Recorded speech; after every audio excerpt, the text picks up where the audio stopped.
గోదారి కిట్టయ్య. వీడికి ఎగసెక్కాలి బాగా ఎక్కువ.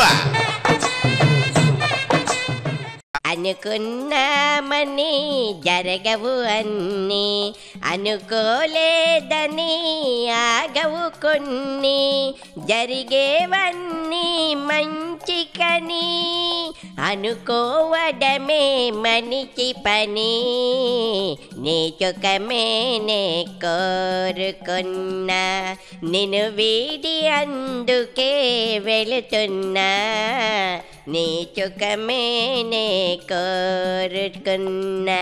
ఏంద్రోయ్ ఓబు, నీ పాత గర్రల ఫ్రెండ్ గాని గుర్తొచ్చిందా? ఇరహ గీతాలు ఆలపిస్తా ఉన్నావు సన్నాసి. ఎంతకీ ఎవర్రా ఆడలేడి? చెంబట్టుకొచ్చే సెంచామా లేదంటే పేడెత్తుకెళ్ళే పేరమ్మా? ఎవరి కోసం అంతలాగే తలడీళ్ళు పోతా ఉన్నావు?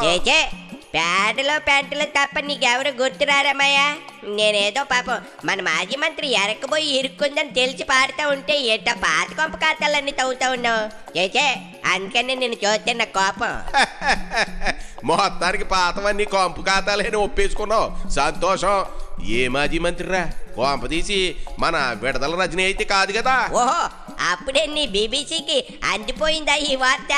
మరి ఇంకనే తెలియనట్లు ఉండటం దేనికి? ఏంద్రా బాబు, డిజిటల్ బుక్ లో మొదటి కంప్లైంట్ విడదల రజనీ మీదే నమోదైందనే వార్తేనా? అదైతే పాపం ఆవిడ దురదృష్టం రా బాబు. కాదు మాయా, జగన్ ప్రారంభించిన అదేంటి ఆ డిజిటల్ బుక్ లోకి ఆ పార్టీ నేత విడుదల రజనీ ఎక్కేటివేటిగాయా? ఈ చిత్రం కాకపోతేనే నేదవేరా, ఆ బుక్ లోకి తాను వేధించిన ఇతర పార్టీ వారిని ఎక్కించాలని జగన్ ప్రారంభించాడు. కానీ వైసీపీ నేతలు కొంతమంది తమ నేతల బాధలు భరించలేక సొంత వారి పేర్లు ఎక్కించేస్తున్నారు. మాయా, కొంచెం లెంత్ ఎక్కువైనా పర్లేదు, డీటెయిల్ గా అసలు ఏం జరిగిందో పేట కథలా చెప్పు. పేట కదా పిల్లి కదా ఏమీ లేదురా సన్నాసి. శీలకలూరుపేటలో ఎన్నో అరాచకాలు చేసిన విడదల రజనీ టీడీపీ వారినే కాదు, సొంత పార్టీ వారికి అండగా ఉండేవారిని కూడా టార్గెట్ చేసేసారట. అవునా? ఎవరు ఫిర్యాదు చేశారు మాయా? రజనీ పాపం చూడటానికి అమాయకంగా కనిపిస్తుంది కదా, అలా చేసిందంటే నమ్మలేకపోతున్నాను మాయా. రేయ్, మాంసం తినేవాళ్ళు మేడలో ఎముకలు దండ వేసుకుని తిరుగుతారు ఇట్రా సన్నాసి. అమాయకంగా కనిపించే వాళ్ళతో చాలా ప్రమాదం రా ఓబు.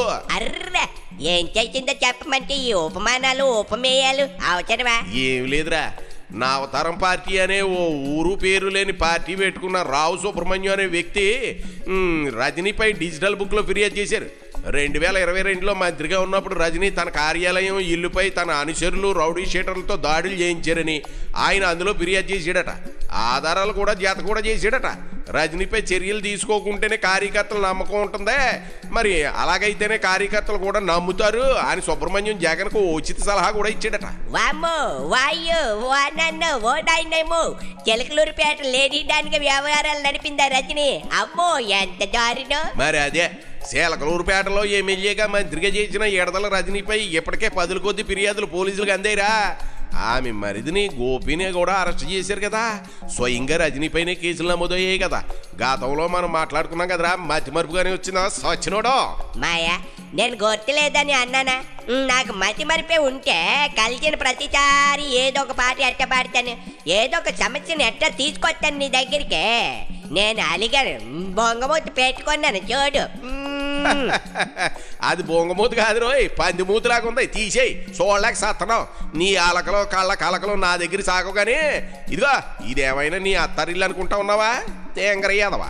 నా అత్తారింటికి దారేది నేను ఎక్కడ ఇప్పుడు ఎత్తుకుంటూ పోలే. గానీ ఎందుకే రజనీ, మరి కూటమి ప్రభుత్వం వచ్చి ఏడాదిన్నరైనా ఎందుకు అరెస్ట్ చేయడం లేదే? బాబు గారు నియమం పెట్టుకున్నారంటారా ఓవు. అదే రజనీని రోజాని కాపాడుతుందట. అదేటనుకుంటా, మహిళల్ని అరెస్ట్ చేయకూడదన్న రూల్ పెట్టుకోవడంతో ఆమెకు న్యాయపరమైన అవకాశాలు కల్పించారు. అయితే సొంత పార్టీ నుంచి సైతం ఆమెపై ఫిర్యాదులు తప్పడం లేదు.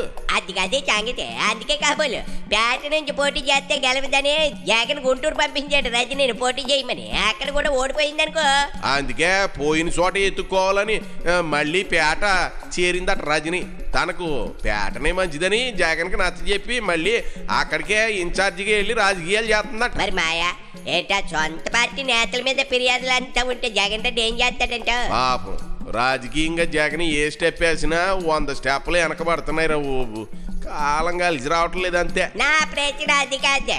డిజిటల్ బుక్ లో తమ కార్యకర్తలను కూటమి ప్రభుత్వం చేసే కక్ష సాధింపని ఫిర్యాదు చేయండి బాబు అంటే ఎట్లా సొంత పార్టీ నాయకుల మీద కంప్లైంట్ చేసేస్తే ఏం చేస్తాడు అని అడుగుతుందని. రే ఓబు తిప్పి తిప్పి అదే ప్రశ్న వేయడంలో నువ్వు దిట్టరా. నేను చెబుతున్నది అదే. పాపం బ్యాడ్ టైం. ఏం చేస్తాడో చూడాలా. నాకు మాత్రం ఏం తెలుసు. నేనేమైనా సాధ్యలాగా ఆయన్ని అడ్డు పెట్టుకుని తిరుగుతా ఉన్నానా ఏటి? యాదవ తేంగర యాదవ్. అదే ఏ మాత్రం కోపం చేసేసుకుంటావు చేసిమయ్యా నువ్వు. నేనేదో కుతూహలం కొద్ది అడిగానంతే.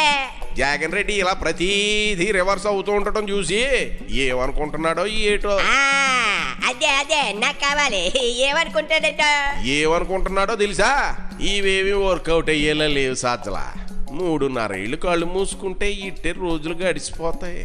మళ్ళీ ఎన్నికల్లో నెగ్గాక చూసుకుందాం అని చెప్పి మన వాళ్ళకి అనవసరంగా యాప్కు డబ్బులు బొక్క తప్ప ఇవన్నీ అయ్యే పనుల్లా లేవు అంటాడ్రా. ఇదైతే 100% నిజమ్మయ్యా. ఏం చేసినా లాభం లేదు. ఏమైనా చేస్తే గీస్తే ఎన్నికలకి ఏడాది చేయాలంతే.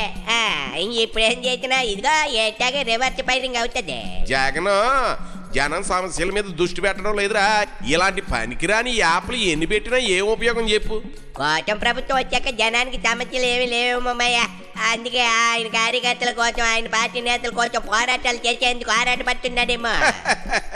ఇది పాయింట్ రోయ్. జనం ఇదే అనుకుంటే మరో 25 ఏళ్ళ వరకు జగన్ ఊసేస్తారు. అప్పుడు 78 ఏళ్ల వయసులో ఏది ఆ 25 ఏళ్ళు గడిచాక వైసీపీ పార్టీ జెండా ఓడుతుందో ఉంటుందో ఎవరికి తెలుసు. అంటే ఎప్పట్లో గెలిచే ఛాన్సే లేదంటవా? అది కూటమి సఖ్యత మీద ఆధారపడి ఉంటుందిరా. వాళ్ళ ఫ్రెండ్స్గా ఉన్నన్నాళ్ళు జగన్ ఎన్ని యాప్లు ఎన్ని బుక్కులు పెట్టుకున్నా ఏం ప్రయోజనం లేదు. ఎటొచ్చి కూటమి బలం బలహీనత వారి మిత్రత్వమే. అది దెబ్బతిన్నాడు జగన్ మళ్ళీ ఆవిస్తాడు. అందుకేగా పవన్ దగ్గరికి వెళ్ళి మరీ బాబు గారి పరిస్థితిని చక్కదిద్దేస్తున్నారు. ఇదైతే మంచి పరిణామమేరా. కానీ ఈ మిత్రబంధం 10 కాలాల పాటు నిలబడాలని ఉండాలంటే కొన్ని కఠిన నిర్ణయాలు తప్పరా ఓబు. సరేమయ్యా, మరి రజనీ పరిస్థితి ఏంటంట? ఏముంది, సైబరాబాద్ మొక్క పాపం తన చేతితో తానే పీకించేసుకుంటా ఉంది. ఆ బొప్పుడు ఆంజనేయులు స్వామి కాపాడాలి పాపం. అంతే అంటవా?